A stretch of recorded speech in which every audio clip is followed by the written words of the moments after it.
One.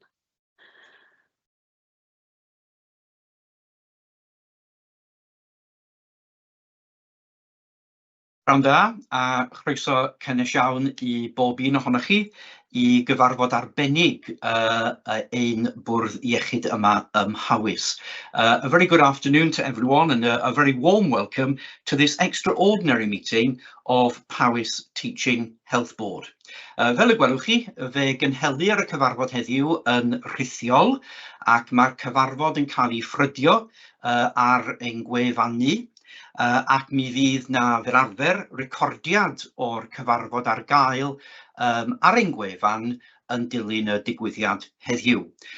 This virtual meeting, which is being live streamed on our website, is also being recorded so that a recording of the meeting is available to people after the event today on our website. We have one agenda item for this extraordinary meeting, which is the Emergency Medical Retrieval and Transfer Service review. And a decision will be taken by the newly constituted NHS Wales Joint Commissioning Committee, and our Chief Executive, Hayley, is a member of that new national committee on our behalf from Powys Teaching Health Board. And after this public meeting, we will also be holding a short in-committee meeting of our board to consider a confidential matter in relation to Module 7 of the UK COVID-19 Public Inquiry. Felly, busnes pwysig iawn I ni heddiw, a busnes dwi yn gwybod bod na cryn dipyn o ddiddordeb ynddo fo. Cael cwpr ydw I, mi ddylwn ni fod wedi cyflwyno yn hun falle ar gychwyn y cyfarfod ac y fi ydy cadeirydd y bwrdd iechyd yma ym Mhawys. Ac wrth I ni fynd trwy'r cyfarfod heddiw, fe welwch chi ar eich sgrin enwau yr aelodau sy'n methu bod gyda ni heddiw ac sydd wedi cyfleu eu ymddiheuriadau am absenoldeb, yn ogystal ag enwau yr aelodau sydd yn bresennol ac a fydd yn cyfrannu at y cyfarfod. And so as we go through the meeting today, you will see on your screen the names of our colleagues who can't be with us today and have tendered their apologies for absence, as well as the names of colleagues who are present and will contribute to the meeting. I should have said perhaps at the beginning, my name is Carl Cooper, and I'm the chair of the Health Board. And so, also, before we get into the business, I particularly want to welcome today Stephen Harry, the Chief Ambulances Service Commissioner, who very kindly and generously has joined us and will be responding to questions and will be helping us with the discussions and considerations that is part of our business today. So very warm welcome, Stephen, and thank you for your time. Thank you, Chair. So we move now to the papers for today, and the papers have been published on our website and are available for people to access.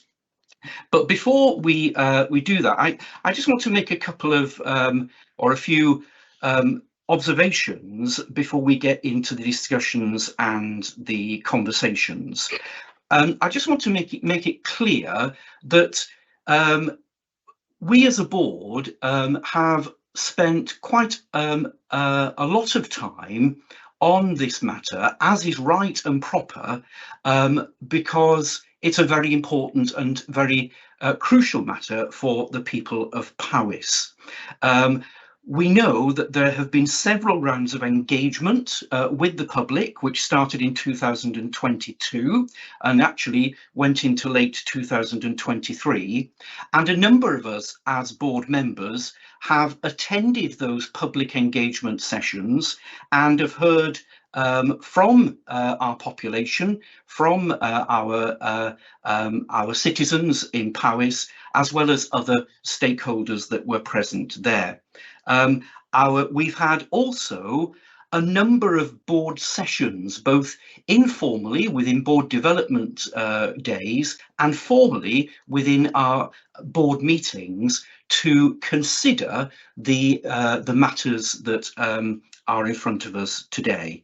And of course, our chief executive, as a member of the former EASC, the Emergency Ambulance Services Committee, and now as a member of the new Joint Commissioning Committee, has also been in those conversations, as well as other executives in other conversations. So I thought it was just important to make the point that we have invested and continue to invest a lot of time and effort into this very, very important matter. And we're very well aware as well, and we're also informed of the work that's been undertaken within the review, and of the issues that exist for the charity, the Wales Air Ambulance Charity, a really, really important organisation whose services to the people of Powys and the people of Wales are critical and much appreciated and highly valued. And certainly we want to put on record in this meeting our appreciation of and our valuing of that service. In fact, the Chief Executive Hayley and I had a meeting just earlier today with the chair and the Chief Executive of the charity, because their service is so important and that working relationship is so valuable to us. And so, and we're also aware of the impact that this process and this period of change, if you like, is having on the charity, and we want to be as helpful, useful and constructive as possible with that very important partner organisation. And nonetheless, we are also aware of the strength of feeling within our population, and if you like, the way in which the voices of people expressed by themselves and expressed through political representatives and others. And we know that there's a lot of concern about this change, and people want a lot of assurance that any change will be a change for the better, and indeed a change that serves the people of Powys among the people of Wales. Powys is, you don't need me to say this, a deeply rural county. We cover 25% of the landmass of Wales, and we need to be assured that any changes are fit for purpose for our health board area. One of our most important accountabilities is to the people of Powys. And so for that reason, we need to take into account the evidence and the information that's available to us as we go into our conversations and decisions. And we need to be very clear, I think, between about the distinction between assurance and reassurance.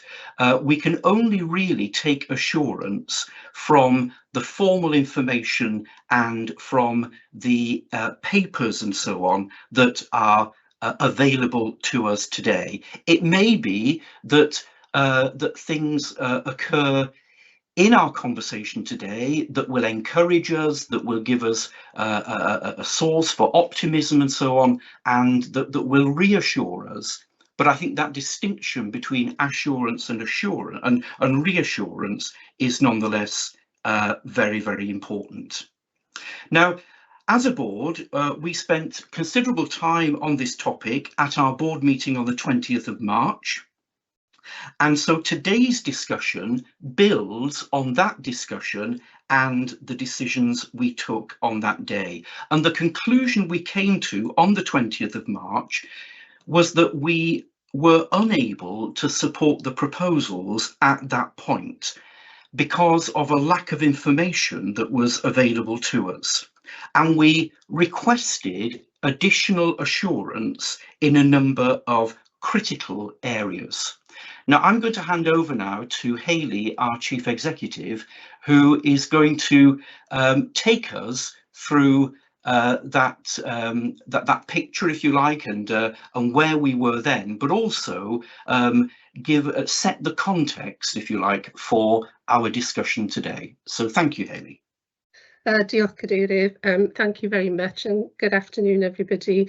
So we know we've got a very substantial suite of papers that I know we've all read very carefully, but we thought it was really important today just to remind ourselves of the latest steps and where we are in the process currently. So if we go to the next slide, please, Liz. So Carl's just mentioned that on the 20th of March we met as a board and we considered at that time the available information regarding the EMITS service review, and you can see the 4 recommendations at that time that we considered, and you know, that information is clearly set out within the papers that you can see. So clearly, in our next slide, please, in terms of our discussion at that meeting, we particularly focused in on the following areas. So clearly, as a health board, we're really keen to make sure that any unmet need that's been identified, and we know particularly after 8 p.m. in the evening, 70% of the unmet need is during that time. And we do know that because of the quality of the services that the team at Wales Air Ambulance and EMITS deliver, that the impact of that is substantial, and we do need to reduce as much as we can unmet need because we know that that gives better outcomes to our patients.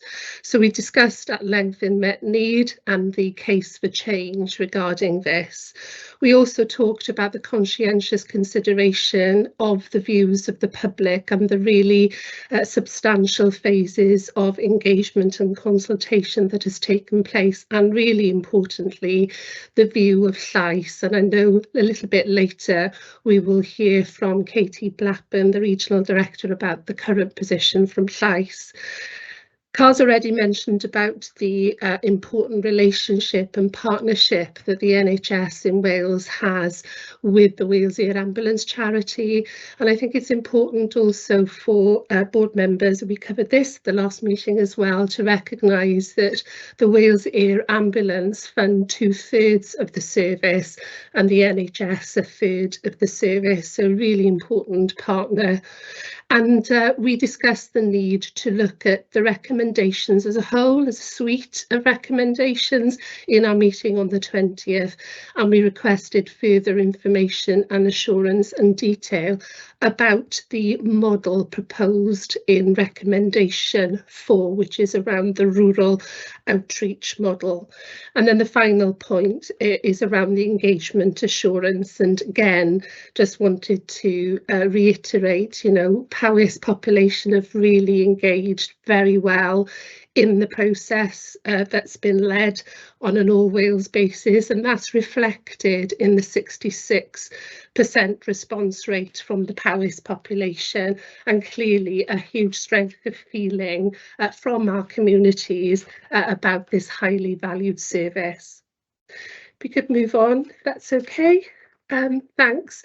So we wrote to Stephen, and I know you're here with us today to answer any questions based on that discussion, seeking further assurance regarding the detail within recommendation 4, and also the latest position regarding llais, which we'll cover a little bit later.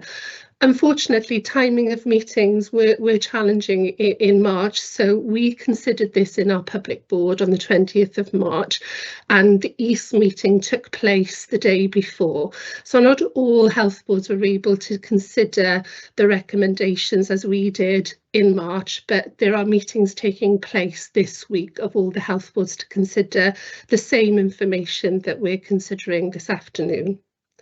Next slide, please. Carl's just mentioned earlier about the changes to the governance arrangement. So since our meeting, the NHS Wales Joint Commissioning Committee has been established, and that now replaces the Emergency Ambulance Services Committee, as well as the Welsh Health Specialised Services Committee and the National Collaborative Commissioning Unit. We have formally adopted the standing orders of the new Joint Committee by Chair's action on the 30th of March, and the first meeting of the Joint Committee will take place on the 23rd of April. The Health Board is one member of the Joint Committee alongside the other health boards, as well as lay members and an independent chair, and decisions at that Joint Committee is undertaken on a majority basis. So in this case, just to clarify, the final decision regarding the EMIT service review will take place by the Joint Commissioning Committee on the 23rd of April. And as Carl mentioned earlier, I represent the Health Board at that meeting. All of the members of the committee are full and equal members, and we share responsibility for those decisions. And it's about discharging at that JCC meeting our collective duty for the population of Wales. Okay, move on, please. Next slide. Thank you. So, and I appreciate I'm pulling a lot of detail out on these slides. These are all in your paperwork, but we have had updated recommendations in our papers today. And a key thing to point out is the writing in blue. So the first three recommendations are the same three recommendations that we discussed at length in our meeting on the 20th of March. But clearly there's been additional information which you will have in your pack regarding the development of a commissioning proposal for the bespoke road-based enhanced and critical care services in rural and remote areas. So today we're being asked as a health board, alongside every other health board in Wales, to approve all four recommendations and that they are considered collectively. We will be, in the process of this discussion, be hearing from Llais and the representations in the current position from Llais and noting those. And also we're being asked to approve the approach around the task and finish group to further refine and develop the service model as set out in recommendation 4. And then there are a number of other points in this as well, asking us to endorse further work by the Wales Air Ambulance charity to scope an operational base, and also noting the whole process that sits behind this, but in particular the risk that the charity is currently carrying. And I'm sure in the discussion we'll be exploring that a little bit further. So if we move on to the next slide, please.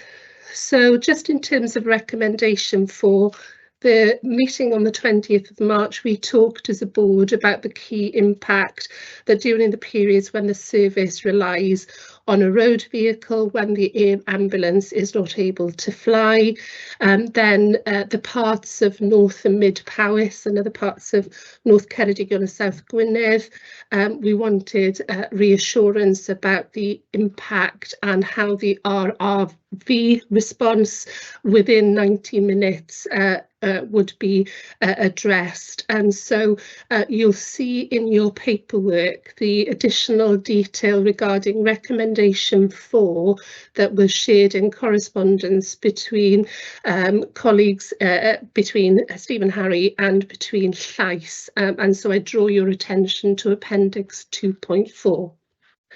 And then final slide from me. It's just really because we're building on a previous discussion on the 20th of March.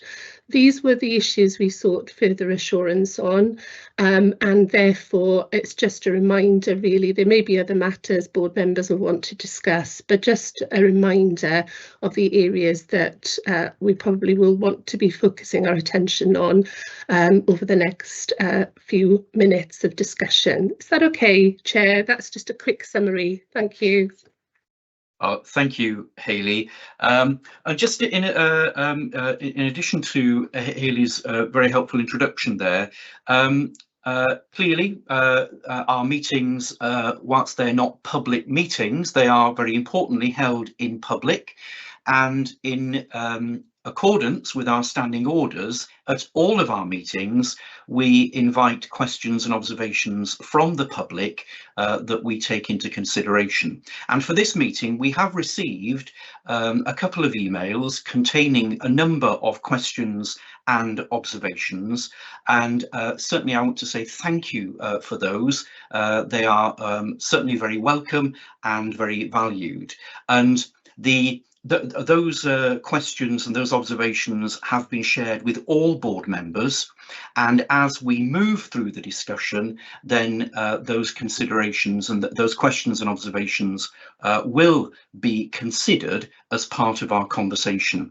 And indeed, some of the matters that were raised by the correspondents also formed part of the discussions during the engagement process at its various stages. And we will be writing to each of those correspondents directly who have taken the time to contact us and to submit questions. So thank you for those. I mentioned earlier that one of our very important accountabilities is to our population. And just to reiterate Hayley's point earlier, that our job here today is to consider the matters in front of us and to make decisions with the interests of the people of Powys in mind. Absolutely acknowledging that the responsibility of the Joint Commissioning Committee is to make a decision for Wales with the interests of the population of Wales in mind, and that our contribution to that will be made through our Chief Executive. So we have a number of colleagues that will contribute to the discussion today in order for us to have a comprehensive and informed conversation. But I'm going to turn now to Katie Blackburn, the Regional Director of CLICE, the Citizens' Voice body for health and social care. I understand, Katie, well, I know that a further letter has been received from CLICE. That letter is now added to our papers in our board pack, and you might, Katie, want to just give an overview of the content of that letter. Thank you. Diolch, Carl. Thank you for the opportunity to update members of the board. I think before I start, once again, I think it's really critical to remind ourselves that the role of CLICE is to ensure that the voices of citizens and communities is not only heard, but also listened to. And we have a duty to represent those voices, which is what we've done since we became aware of the proposed service change in August 2022. At the last board meeting, we had a discussion about a letter that CLICE had sent to every chief executive. And I think it's fair to say that the points that were raised in that letter are still pertinent, primarily to make sure that people are aware about the significant strength of feeling and concerns raised about this proposal, particularly when it relates to rural and remote areas of Wales. And just to remind board members that there was a petition of 30,000 signatories and a Facebook page of 17,000, which just goes to show the significant concern that is being expressed around the communities of Powys and rural Wales. That letter also that was discussed on the 20th of March referenced the insufficient detail that was there in relation to the recommendations, and made the point that the community of Powys and particularly rural parts of Wales is not assured of the impact of the proposed changes. So the recent letter that was sent to the Chief Ambulance Services Commissioner, Stephen Harry, has been shared with you today and copied to all chief executives of all health boards. So it is our representation. And in that letter, we continue to be concerned about the strength, continue to note and be concerned about the strength of feeling and concerns that still don't seem to have been assured by members of the public and members of the community. That we also note that there is insufficient detail and a need for further work in the proposal.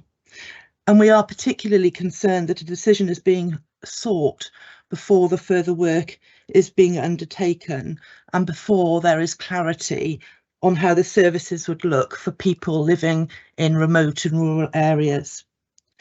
So we consider as Llais that taking a decision given these concerns and before understanding what the fuller picture is like is not providing the assurance that is needed for the communities and the concerns that they have raised. Thank you, Katie. Very helpful. And so I'm going to go now, before we come to our open discussion and conversation, to the Chief Ambulance Services Commissioner, Stephen Harry, with two specific questions, Stephen, if I may, at this point. So we've heard from Katie the response from Llais. I just wondered if you had any observations or comments you'd like to make in light of that response. Thank you, Chair, and appreciate the opportunity to attend the board meeting and pick up any questions that and provide any clarity that I'm able to provide to the position. We've worked closely with Llais during the whole of the process, and we clearly want to continue to work with Llais going forward. So in terms of the letter that we've received, obviously we will give that those representations due consideration and provide a formal response back to that. It makes some really important points, and it's important we recognise those.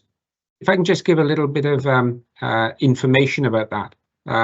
So in terms of one of the issues I think is that recommendation 4 included in the overall report is actually a direct response to the concerns that were raised by the public during the various engagement sessions that we held. I had the privilege of attending a number of public meetings in the Powys area, so I completely understand the strength of feeling from members of the public in Powys. This is quite a difficult issue to explain because this is a highly specialised service. So this highly specialised service actually attends 1% of all of the 999 incidents. And a large number of the concerns that I was hearing were not about that 1%, but were about other serious clinical presentations that the people of Powys felt they were not getting as good a service as they should get. And it's difficult to separate those, but I think you have to separate them, which is why we put this recommendation 4 in place. Now, what we think is that recommendation, instead of attending 1% of the cases, those still would be got to, and more people in Powys would receive that service if you were to support the bundle of recommendations. But we would get to the most serious 999 and Amber 1 calls. That would represent about 12% of all of the calls. So this is in addition to and not instead of that specialist service.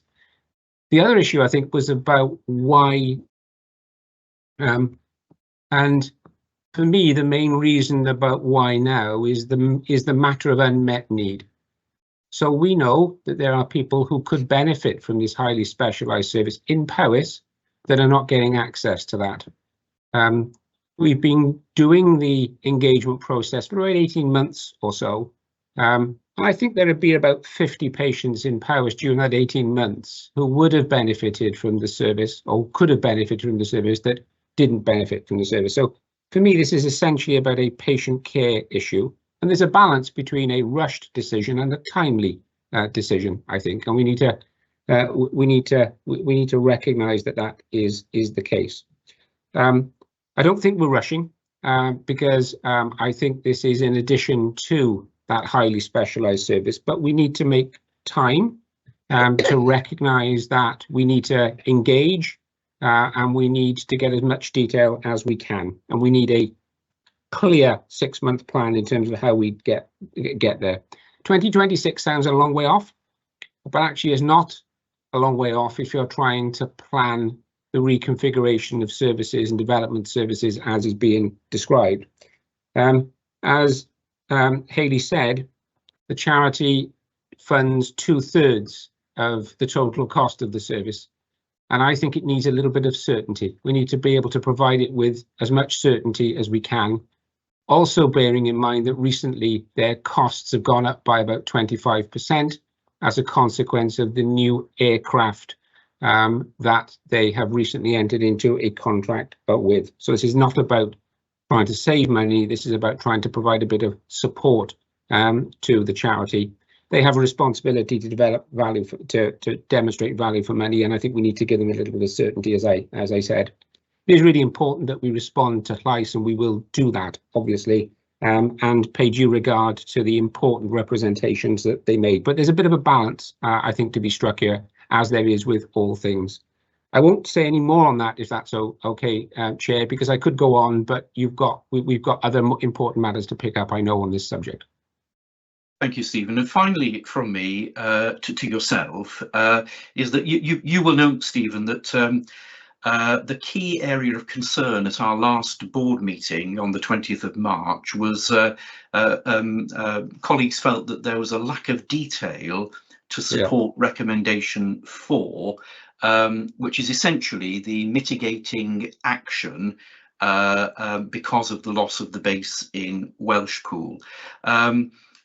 Perhaps you could just offer us an observation or two, if you would, on what evidence or what information is available. Is there any additional information available? And if there is, why hasn't that been included as a substantive part of the papers that will go to the JCC? So any observations in relation to that? I heard loud and clear your differentiation between assurance and reassurance in your opening remarks, Chair. And I think I can reassure you by giving words, but I need to provide assurance by putting additional information into the paperwork. I accept that point. I think it's an important point. Can I thank you for including the additional information about recommendation 4 that I sent through to Llais? That's really important. And obviously what we need to do is include that and any additional information that arises from discussions that take place, not only at this board meeting, but other board meetings in relation to recommendation 4. And you have my assurance and reassurance that paperwork will be included in a report that goes to the Joint Commissioning Committee on the 23rd of April. So I'm grateful for you including the additional information. You have my assurance that will be included in the report that goes to the JCC on the 23rd. My apologies that it wasn't included in the bundle. I'm grateful for you including it in your board report. Okay, thank you, Stephen. We're going to open the agenda item now for other contributions and for discussion by all board members. I should explain that one of our colleagues, Mick Janasi, who is in the meeting, but unfortunately due to technical issues, his microphone doesn't work. If and when Mick wants to contribute to the conversation, he can put it in the form of a text message and I will read out that on his behalf. So please indicate if you'd like to contribute to the discussion, and I'm going to go first to Robert Lewis. Thank you, Robert. Thank you, Robert Lewis, independent member. I've got 2 questions, one for Hayley and one for Stephen as Commissioner. First of all, Hayley, How confident are you, Hayley, that we'll be able to sufficiently influence the task and finish group, which will be tasked with coming up with a solution that will satisfy recommendation 4 for rural areas? What we don't want is a proposal which is too expensive or unachievable or takes too long to implement because, for instance, we would be unlikely to recruit appropriately qualified staff. And then my question to Stephen. Stephen, I believe that one reason for the strong feelings and the concerns which tens of thousands of people in this county have expressed arises because of a more general dissatisfaction, including with the performance of WAST. As you know, the red call response figures for this county are generally poor. Distances involved in transfer to a DGH are substantial. If you agree with this analysis, can you assure us that you will report and reinforce this back to WAST so that we can continue to use the data from this exceptionally large engagement exercise, and also that you will be mindful of such strong and widespread feelings in future commissioning and in analysing performance? Thank you, Chair. Hayley, I know that I was going to bring you in later on for you to offer a distinctive chief executive's perspective. So would you rather wait until then, or do you want to respond to Robert now?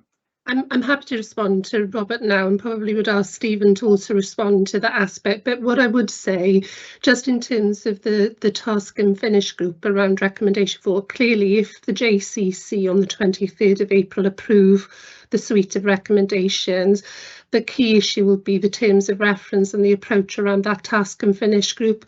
What I already know is that we will be an equal partner in that as a health board in working through that.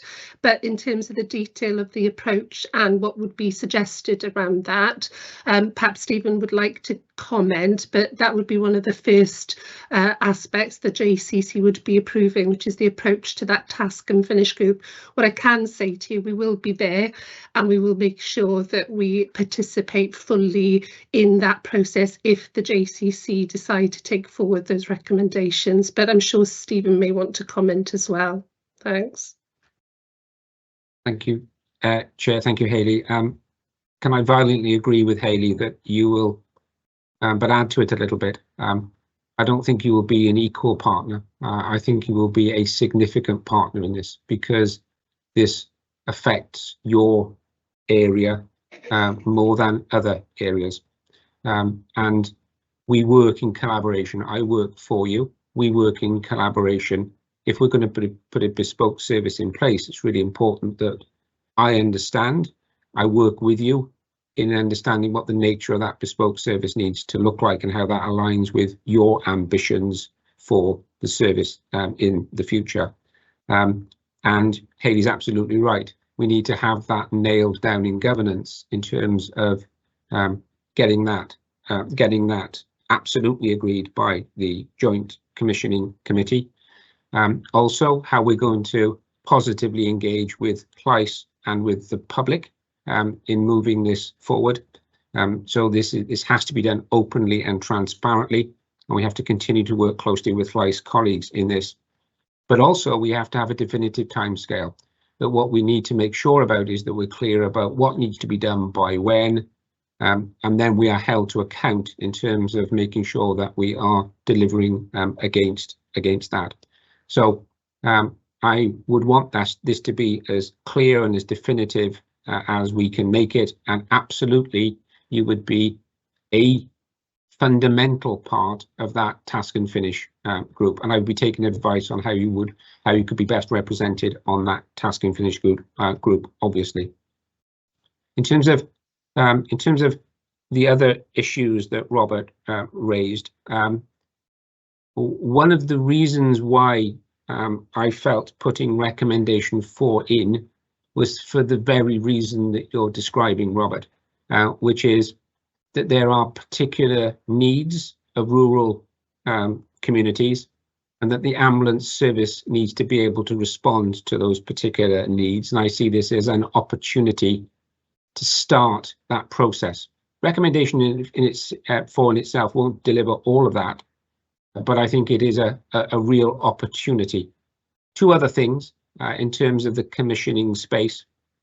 One is we need to make sure that in the commissioning framework that we have with WAST, the Welsh Ambulance Services NHS Trust, that those specific needs of rural areas are clearly laid out, and that we have a particular commissioning action plan that's right for Powys. So that's what we need to do. We're starting that process, but we're not there yet. One of the other issues that I think Powys has, which is particular to Powys, is that you have ambulances that go out of area for a long time, and they don't come back because of for a while because of the pressures within the system. That impacts upon your response time.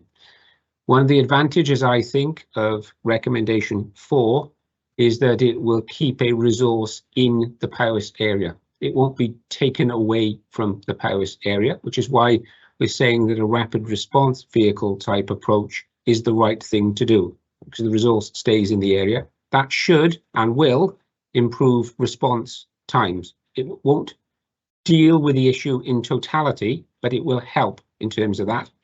There are other things that we can do in terms of rural services, like Connected Support Cymru, where we can start to use models around how can we keep people at home for as long as they need to be, aligned with your strategic and operational policies and operational plans in that regard.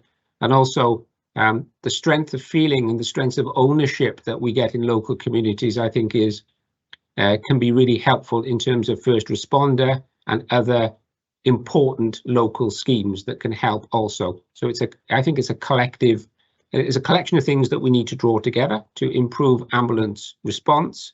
And I think we need to capture all of those formally in a commissioning framework that's specific to Powys. Thank you, Stephen. We have a few colleagues that want to contribute to the conversation, and I'm going to go firstly to Kirsty. Thank you very much, Carl, and thank you to Stephen and colleagues for the work in getting us to this point. I'm very struck, Stephen, by what you've just said to Robert in answering his question about poor ambulance response times within the county. As you said at the beginning of this meeting, there are two separate issues here that are being considered, and the decision before us is one about the emergency services. I think the issues that you've just outlined to improve regular response time should be happening regardless of any decision that is made by EMIRTS, because this community deserves to have better response time. So those issues should be taken forward regardless of any decision about EMIRTS. I'm very grateful for the response of option 4, and that, as you said, this has come forward as a direct result of listening to the communities of Powys. And I also recognise that since our last board meeting, there's been some changing to the wording, but I have to say, Chair, I am yet to be assured that the revised wording actually takes us any way significantly forward in understanding how that option 4 will work on the ground to mitigate the detriment to service that I believe will happen should the proposals to consolidate the bases go ahead. But I'd be very grateful to hear from our medical director, and we're very fortunate to have a medical director that is a emergency medicine specialist, and therefore is very well qualified to be able to advise. But I have to say, whilst I appreciate the reassurance that Stephen has sought to give us this afternoon, I do not see in the papers, which is the most important thing before us, the assurance that I was certainly looking for since we last met in earlier last month. Thank you. Thank you, Kirsty. So I will go, because Kirsty has requested, if you like, the input of Kate Wright, our medical director. I'll go to Kate next, but Stephen and others, let's take a few contributions at this stage, and then we can perhaps respond a little bit later. So I'll go to Kate, Claire, and Claire Roche, and then Stephen Powell. Thank you, Kate. Yeah, thank you, Chair, and good afternoon, everybody. So I think I'll try to explain my thought process to Kirsty. So I think, so you be aware, I think, that I've always had the view that if this change is of benefit to the population of Wales, and that if there's no disadvantage to the population of Powys, then it would be the right thing to do. So that's always been my stance, and it remains my stance. I've really carefully looked at the information. We've asked a few additional questions, as you know, and there's been a lot of dialogue. I think, and the situation I'm in is that I am, if I'm honest, still struggling to convince myself that the margin of gain is there for the population of Wales, and I'll ask a couple of questions about that in a minute. And equally, that there isn't disadvantage to the rural Powys and other rural populations, in fact. Now, so I stress this is for everybody to appraise the information for themselves, but that's been my appraisal. And it may be that I've carefully looked at the information, and it may be that the information isn't obvious in the information provided, and that additional information could be brought forward, which might help clarify a few matters. I think the margins of benefit are interesting, and I question. So, and I want to make sure I've understood this, Stephen. So my understanding is that we are saying that there'd be a 14% improvement in the unmet need by implementing this change, which by my calculation would actually be a very, very small number of patients. So I just want to make sure I've understood that correctly. So whilst there's some gain, it doesn't appear to me to be a huge gain in terms of patient numbers transported. I'm calculating about 2 patients per day. I also wonder whether other options have been considered in terms of mitigation and releasing capacity. I note that about 24% of patients are not conveyed, and therefore whether there's any scope and any gain in capacity by looking at those patients and trying to focus the dispatch to the more critically ill. So presumably the ones that are not conveyed do not have a critical intervention required. So just a question. And then so actually I'll stop there for now, because I think that's one question. So if we could maybe stop with that there. I think the bit about the disadvantage is in terms of, I noticed in the options appraisal, then the option that was discounted, then that was actually one of the ones that would have had the highest health gain across the system. So just to ask about that as well. So I'll stop there for now. Thank you very much. Thank you, Kate. Claire, please. Hello, good afternoon, everybody. I've got quite a specific question, Stephen, and I'm happy for it to be answered in a suite of questions later. But recognising, of course, that there is a proposal here for a task and finish group to be established for recommendation 4, and this question may preempt that.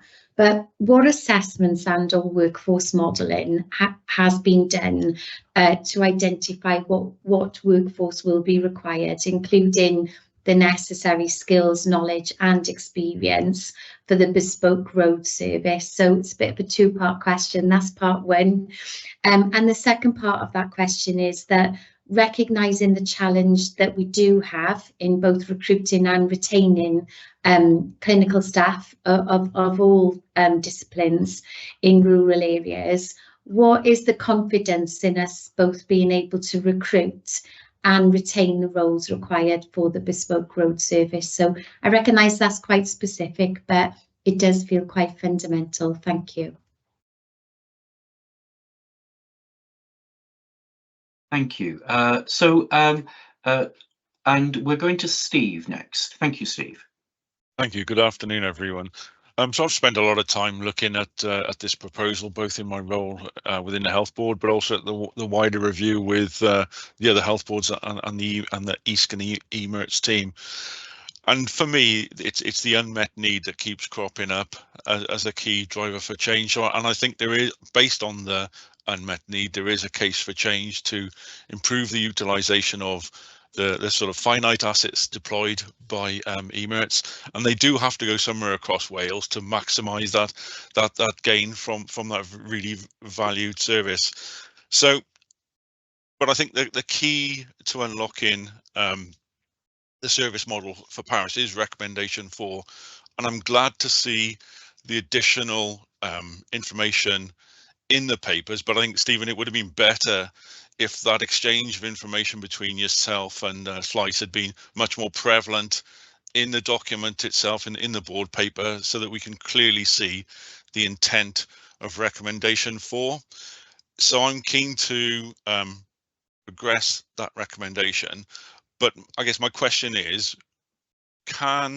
with due regard to process and representation, can we speed up the suggested timeline that is currently September 2004? Because I would like to see that process work faster, and then any mitigation and implementation plans come online quicker to support some of the comments that both Robert, Kirsty and others have conveyed in terms of the general ambulance performance and response times in Paris. So that's where I'm currently at with particularly with recommendation 4, but I do support the case for change. Thank you. Thank you, Stephen. So quite a few observations and comments there. Stephen, would you like an opportunity to respond? Yeah, thank you, Chair, and hopefully I'll cover them off. If I don't, please let me know, and I'll come back to any points that I was unable to cover off.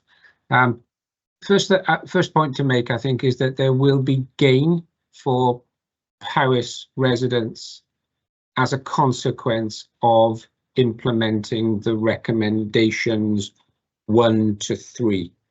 Now, there is a debate around the extent of the gain that you get, but there is a gain, and the gain will be delivered within existing resources. Second thing to say is that when we looked at this, we looked at 5 factors. So we just didn't look at activity, we looked at 5 factors. So we looked at equity, health gain, clinical skills and sustainability, value for money and affordability. And that we tested those during that engagement process. And people said they were comfortable with those, to look at all of those, not just to look at one of them, but to look at all of them. They also said, actually, we think you've got the we think you've got the weighting of some of those not quite right, and we want to give more weighting to clinical skills and sustainability and less weighting to affordability, which we did. So we adjusted those. We then spent an awful lot of time gathering an awful lot of information about that, and there's a balance here, isn't there, between me providing a lot of information to everybody and then some of that information being lost because the wood from the trees argument, which I absolutely get. So as always, I'm very happy to pick up any specific questions or specific points of detail, either now or during the course of normal business that I'm able to do.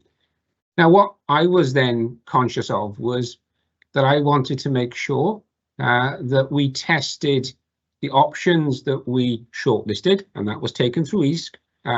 That process of how do we shortlist was taken through EASC, and then had a workshop to score those, which we did. So health boards were represented, and clinical staff, operational staff, finance staff, engagement staff, and others were represented at that workshop. So there was this independent process of scoring the options against all of the criteria. So that's the second thing. In terms of the issue around staffing, then I think you're looking at critical care practitioners or critical care paramedics as the minimum level of staffing for the model in recommendation 4.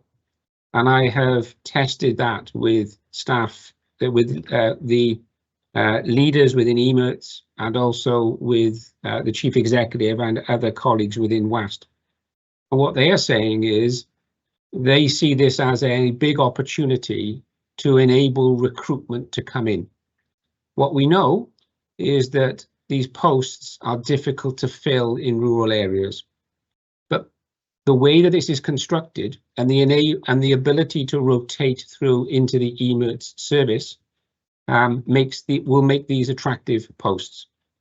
So instead of going from the position where we're not having people applying, we're going to probably have more people applying for these posts than we will have posts available, because that's what we've tended to find through past experience on these things. So I think this is an opportunity actually to attract and retain more highly skilled practitioners into the Powys area and other rural areas in Wales. So I think there are benefits associated with that. I'm happy to provide a letter confirming the content of recommendation 4, which you've included as the appendix, and I'm grateful for that. I've apologised in terms of it would have been better to include that in the papers, but I'm happy to add to that and write formally on that basis if that would be helpful to you. I'm also happy to pick up to respond to additional points that you will make, you have made and will continue to make during the course of this meeting. So I want to provide you not only with reassurance, but as much as assurance as I'm able to do with this. But I think undoubtedly there will be people in Powys who are not getting a service that will get a service if the recommendations are approved, and you will get a better red and amber response as a consequence of recommendation 4. And we will do that within the existing resource envelope. We can do that because we have, we're not making the best use of the valuable skills and experience that we've got at the moment. So we know that utilisation is significantly lower in the Carnarvon and Welsh Pool bases than it is in other bases, and we can make better use of that. And we also know that we've got vacancies that we're finding difficult to fill in the ambulance service that are costing us more money, and we're not getting resources in. So we can do things within the existing resource envelope. We can run things through a better value lens and through greater efficiency. So I think we can, within the existing resource envelope, provide more. Final thing I would say is that I don't think this is it. So I don't think development stops here. I think we're always looking for development, and we always have to continue to look for development. So it doesn't stop here. So this isn't we do this and then we stop. We have to continue to look for development to make sure we get a better service and more people are surviving and living better lives as a consequence of them being accessed by the service. In terms of the specific around the efficiency of how the EMERT service operates, what I'm happy to do, Kate, is to go through what those operational protocols look like. And if there's anything there that we can improve on, of course, it would be sensible and wise for us to do that. So I'm very happy to pick your brains on that and use your best experience in that regard. I think that would be great if we could do that. Thank you, Chair. Thank you, Stephen. So we have Kate wants to come back in with another question, and I know that Ian wants to make an observation as well or ask a question. And then after that, I'm going to invite Hayley to offer her perspective and indeed advice to us as a board, as Chief Executive. And then we will start to move to the conclusion of our meeting today. And so first to Kate, thank you. Yeah, thanks. Sorry, there's a few things, so I apologise for this. So first of all, I would not be so presumptive as to be an expert in EMERTs and tell people how to. I'm not doing that. I'm purely interpreting the figures as they're presented in the papers. And those were the stats that were jumping out at me. But yeah, absolutely, always happy to have a conversation. So just to go back to a couple of things. So I am interested, because we're talking about gains, and for me there is something about the margins and understanding the scale of the gains I think is really important for a major change in any clinical intervention. You want to understand what the margins of gains are, and for me they appear very small, but I accept that I may be wrong and I'm just interpreting what I have in front of me. I think There are questions about and the nervousness. You'll hear about the mitigation. We know we have the experience of the interventions we've had in the past. We've had the return to footprint initiative when we've worked with the ambulance service to get the crews to return to footprint, and that failed. We know how challenging the service is, so I think there is a justified nervousness that we can find mitigation in the road-based solutions. And there is a question that is being asked about, obviously, the difference between an EMERT service with medical clinicians. Paramedics are absolutely brilliant, but the difference between the critical interventions that can be delivered by the EMERT service and an RRV. And then I think also for me, there is a difference between having an RRV and then which can't transport the patient. So for me, a big question is what happens with the transport times, because an RRV can't deliver that. So I think that is a really, really important question as well. And I don't think those are answered. And I'm currently not confident, given the system that we're in, that we will be able to secure the mitigation that we're looking for. So, and then there's a really final, this sounds like really small print, but but it's about appraising the information. And when we were looking at the different options that were appraised, then, and I thank you to your team, because we'll be back for more information on that this week.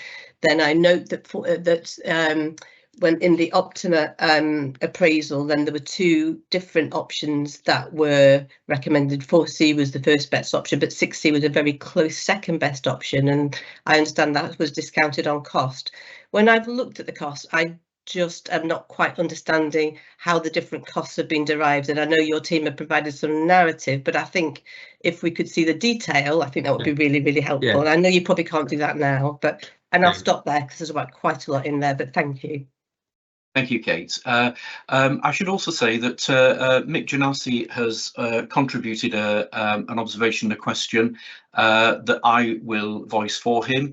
And Mick says that the key issue for him is that there are justified concerns that the safety of communities in Powys would be impacted negatively by the consolidation of the two aircraft bases. And what we are looking for is evidence that the alternative road-based measures can be put in place, which would mitigate that detriment. And Mick says that if he's understood things correctly, Stephen, you intimated that there could be a 12% improvement in the service, provided if the measures which are being considered were put in place. And Mick says that it would be really helpful to understand what that assessment is based on, and if he's understood correctly.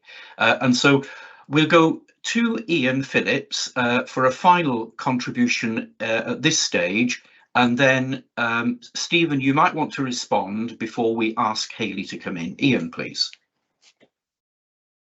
Yeah, thank you, Chair. I guess the first thing to say is obviously welcome the approach in terms of value efficiency, particularly from an improvement in services and quality. Why wouldn't you support that?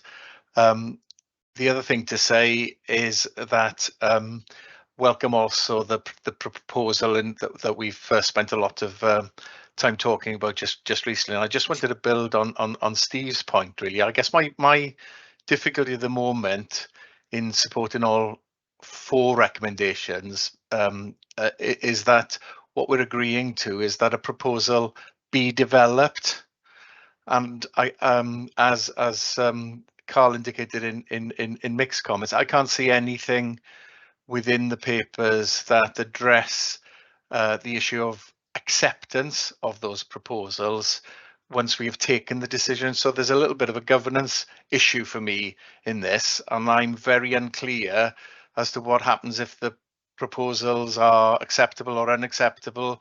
If the proposal Kate has just talked about cost, what if we have a fantastic proposal that we can't afford because we've already given approval of all 4 recommendations? So that's my issue. I think it's one of governance and process.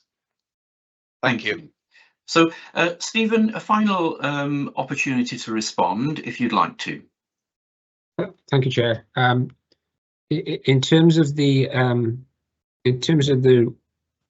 false dawn on return to footprint point that Kate was talking about, one of the reasons that we are that I'm suggesting a rapid response vehicle solution in terms of the bespoke service model is that allows you to stay in footprint. Kate's absolutely right.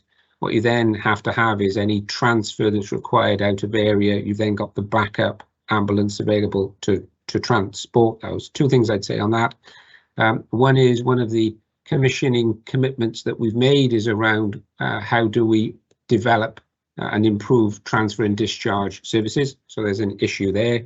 And secondly, when you look at your AMBER performance, your AMBER performance is quite robust in terms of the performance you get. It's not robust enough in terms of a 30-minute response, but it's robust in terms of being able to have a resource available to transfer the patient to wherever the patient needs to go from. More we need to do, but we're not working from a base that needs a huge amount of further development to meet that need. Secondly, in terms of mix point, the 12% I was referring to was that I think if you look at all of the 999 incidents within Powys, I think this bespoke service could deal with 12% of those incidents. And that's based on red calls and amber 1 calls, an analysis of red calls and amber 1 calls. We need to do more work on that, but in terms of the indicative figure of 12%, that's where I got the 12% from, not that there would be a 12% improvement against a baseline of an outcome, but that this service would be able, instead of going to 1%, which is what the EMERT service does and will continue to do, you can get to 12%, which I think was addressing some of the concerns that the public had. In terms of the timescales and the assurance that we're able to offer, I take that point on board in terms of we need to have this definitive time frame, and we need assurance from the Joint Commissioning Committee that they would be supporting the proposals. What I've hopefully done and what I intended to do in the framing of recommendation 4 was make that clear. If I need to do some more work on that, then we will do that, of course, because it's always important that we do that. I think we can do a lot more with the existing commissioning allocation that we get, that you already provide us with, or health boards already provide us with. So I think there's more that can be done with that. If there's even more can be done for more resource, then that would have to be considered separately. I'm not assuming additional resource would be required. I'm assuming this can be done within the existing commissioning allocation. I also take the point on the detail figures behind this, and I'm happy, Kate, to share some of that detail with you, or as much of the detail as we have with you. Yeah. Thank you, Stephen. So our Chief Executive, Hayley, so over to you to give your perspective and advice, please. Yeah, thank you, and thanks everybody for your contributions.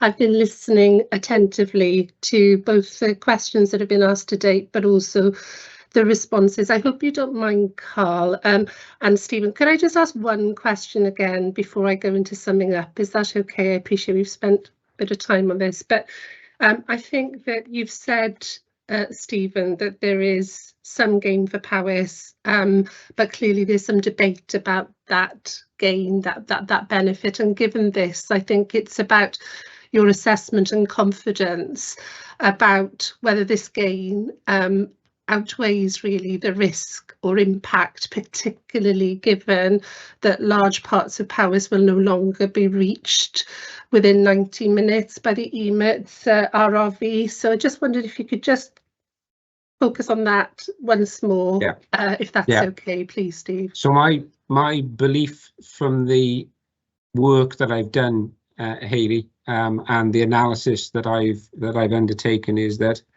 there was a red line which I which I stated as part of the engagement process, which is if you get a service now, you will continue to get a service in the future, and more people will get a service. So that is my belief, that we can deliver that, and I think we can deliver that without recommendation 4. I think it's possible to deliver that without recommendation 4. Recommendation 4 will add potentially, but it will add more to the red and amber performance than it will to the emerts performance. The reason I say that is because what we have to do is protect the aircraft response to Powys. The car response is used for 45 days a year out of Welsh Pool, and when I have a look at those 45 days that it's used, other resources were available and could have responded. So I think we're able.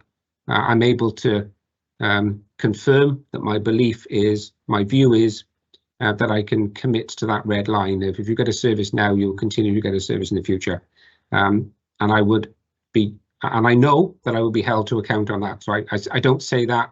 I don't say that without careful thought and consideration, Hayley. Thank you.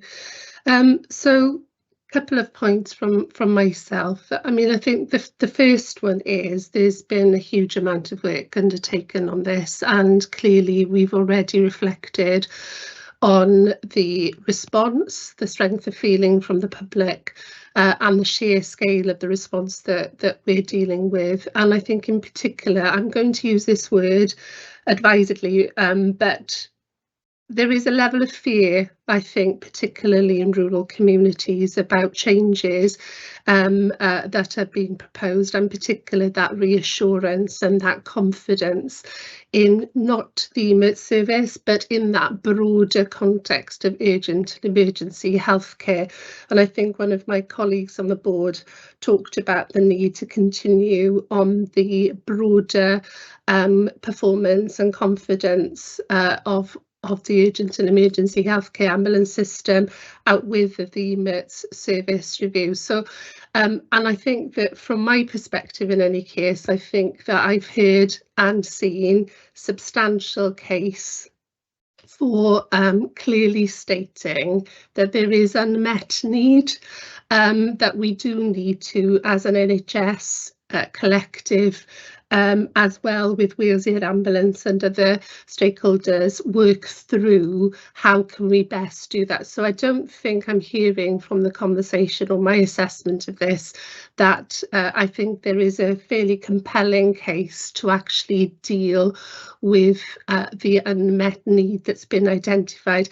And I think the devil then is in the detail of how best to realign that service to give the best outcome. So the first point I say, it's obvious that we do need to change. The question is how best to do that. And then the specific 2 additional points I wanted to make is that I am very focused at the moment around, are we today in the board meeting in a position to make a decision on all 4 recommendations when we have a proposal to establish a task and finish group to develop the detail on that recommendation 4, rather than having the benefit of recommendation 4 detail, specification, cost, etc. to inform our decision. So I think I'm leaning, Chair, towards a position where, you know, the timescales that are set to actually get clarity on recommendation 4. Is there anything we can do, recognising the importance of timely decision making, to further expedite that work so we can get further assurance and detail on that particular content of the recommendation? And clearly, you know, other colleagues have mentioned, others may disagree who haven't spoken. In the paper suite that we've currently got, we do need more information on the recommendation 4, that it does mitigate the impact. And I appreciate, Stephen, your point, which is around additionality. rather than essential to the EMA's position. But the words that are going through my mind throughout this is public confidence. So we've got to, as a board, work closely with our partners across NHS Wales and the Wales Air Ambulance, but particularly for us, with a 66% rate response from Powys, to build confidence in what's being proposed through these recommendations. So I think, you know, I'm leaning towards we probably need further information and assurance to be able to respond fully to those concerns that we've heard from board members today, as well as the broader public. Hayley, thank you so much, and thank you to everyone for their contributions, and once again a particular thank you to you, Stephen, for your very generous way in which you've engaged with the discussion. Please feel welcome to stay in the meeting and be with us, but we are going to move now into concluding things and into making our decision for today. So we've heard from a few people who it is clear feel or conclude that they require more information and don't yet have the level of assurance that the detail for recommendation 4 is sufficient and adequate. I should say that Mick has put in the chat facility that he agrees with the position that Kirsty articulated earlier, and says that we weren't able to support the recommendations at the last board meeting because of insufficient information in relation to recommendation 4. Mick says that he doesn't believe that the papers which we have seen today take us much further in that regard. He certainly welcomes and values Stephen's verbal updates and suggests that more information should come to us when it's available, which potentially will mean that we can support things in the future. But as they currently stand, Mick concludes that we're not in a position to do that today. I've also heard a similar position from Kate, we mentioned Kirsty, from Ian, and indeed it seems to me that that's where our chief executive is in terms of her thoughts on not just today's discussion, but on this whole process so far. Of course, we have very, very importantly heard from our Director of Commissioning Performance, Steve, for whom the issue of meeting the unmet need is paramount, and therefore gives that different perspective of a different set of priorities in terms of judging the information that's available to us today. Our way of deciding things as a board is around coming to a shared position, and so I'm going to suggest that the position articulated by those that number of people, Kate, Mick, Kirsty, Ian, Hayley, reflects the general position of the board. But if you disagree with that, or if you think that that is not the case, then would you please indicate?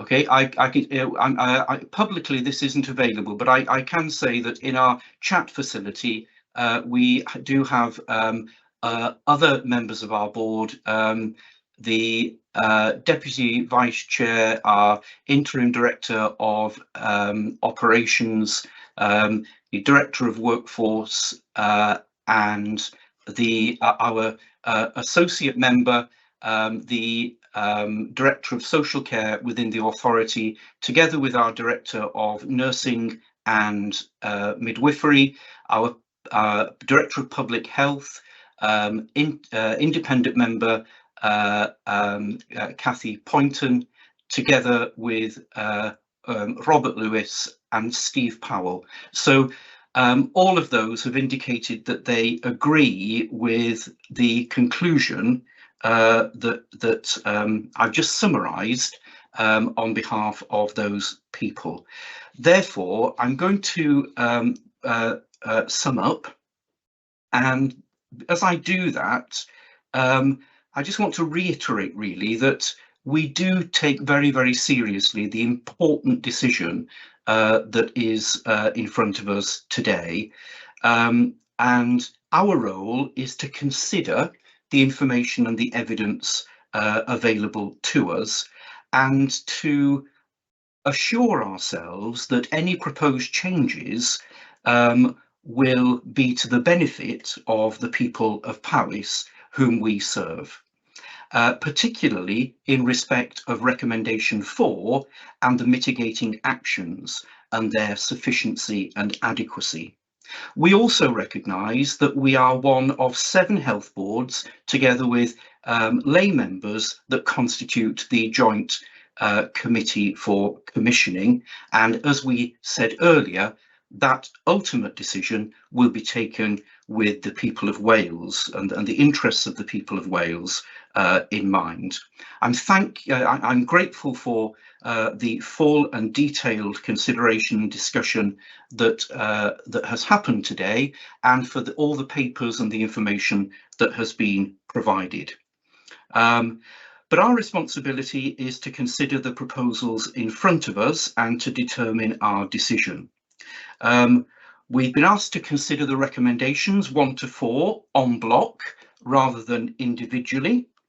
We have articulated clearly, I think, that we absolutely accept the need for change, and we absolutely accept the unmet need that is happening currently and the importance of addressing that very, very quickly.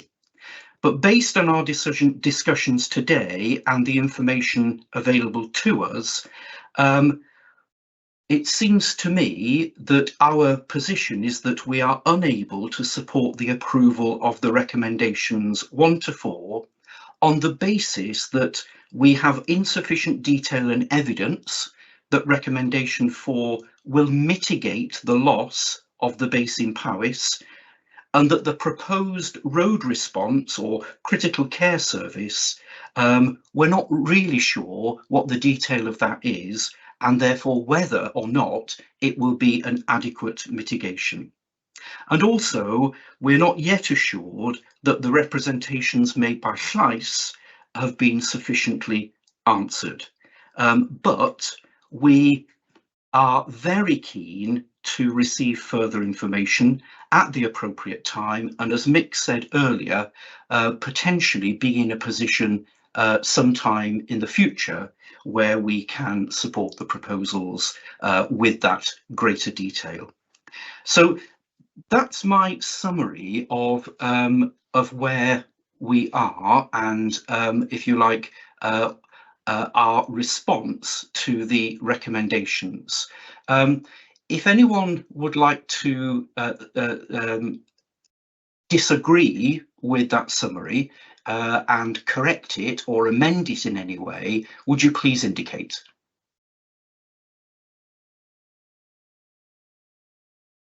No one is indicating, therefore I assume that everyone is in agreement with that summary.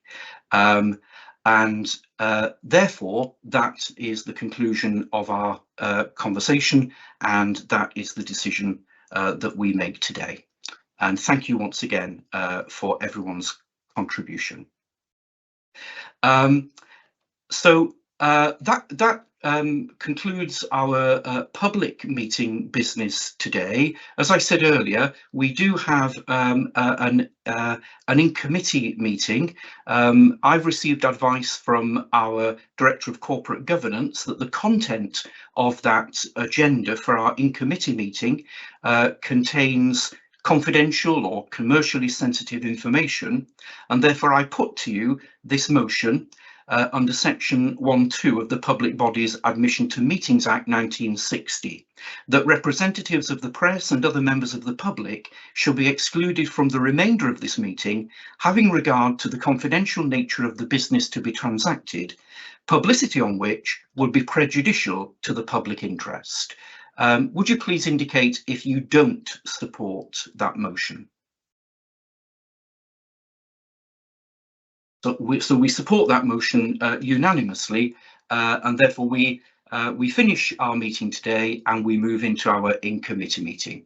Once again, diolch o galon, thank you very much for everybody's contribution today and for all the preparation that went into it.